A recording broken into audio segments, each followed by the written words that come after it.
biggest fear with telling my healthcare professionals about drugs is thinking that they're going to tell my parents or maybe even go to authorities. I'm not super clear on what their rules and regulations are.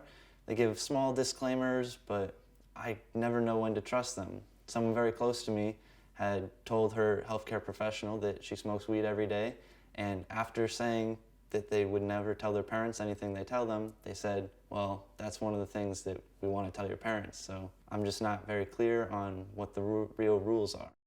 I think it kind of ties into, like, at that age, you don't really know what you're getting into. So it's good to do research on it at least. It's good to, like, ask your peers. It's good to ask other people you know, hey, what was this feeling like for you? And what can I do to get where I want to be? And what happens if I go out of control? Like, where can I go to for help?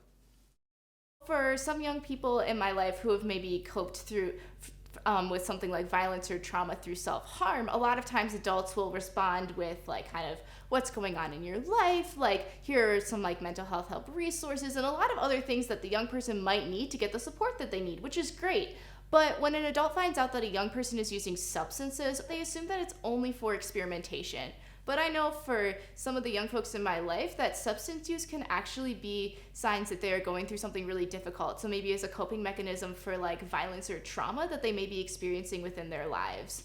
I think that it's really important for providers to keep this in mind because a lot of times when they find out that young people are using substances, they assume it's just for harmless experimentation or that it's a part of a substance use problem that isn't tied to any sort of other issue. And so they give kind of resources or advice based on those things. One factor that draws a lot of young people to marijuana and alcohol is the thought that it will make you cool, the thought that you'll get more friends, you'll become popular.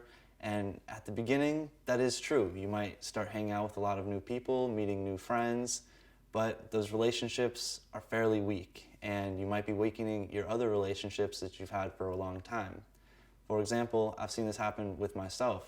I've now stopped smoking weed, and personally, I've lost a lot of friends. Everyone wants to have the best night ever every night, and they think that weed or drinking can do that for them, and if I can't do that, then I'm just not useful.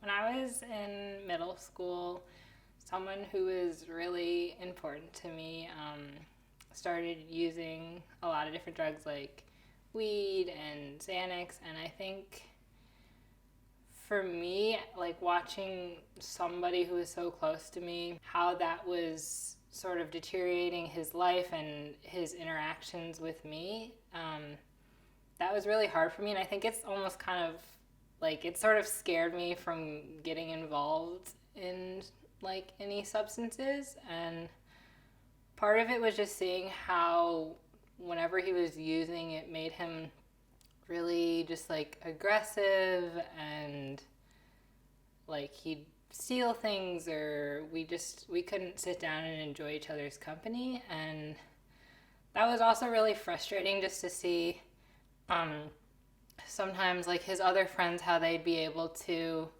use with him, but then they'd show up to school and they could go to class and get a job and go to college, but for him that wasn't really a possibility.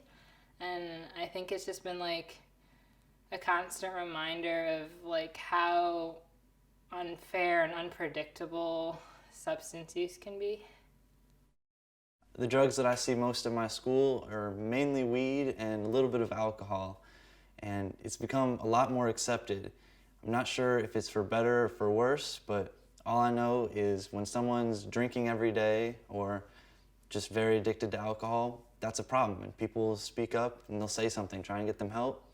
But with weed's kind of the other way around. It worries me a bit that I know a lot of people who smoke daily, and not a lot of people see a problem with that. They might get weird glances or some people that judge them about it, but the overwhelming majority doesn't have much to say about that. As teenagers, I think it's really easy to fall into the habit of using substances as a way to cope, whether it's with a mental health issue or trauma or grief. And a lot of times it's more accessible than treatment services that would be more beneficial, like therapy. And it's more socially acceptable to drink away your problems than to actually get the care and the treatment that you need. And I think it's important for providers to recognize that and go about addressing substance abuse in a way that's not shaming people who are using, but rather helping them to find better ways to cope.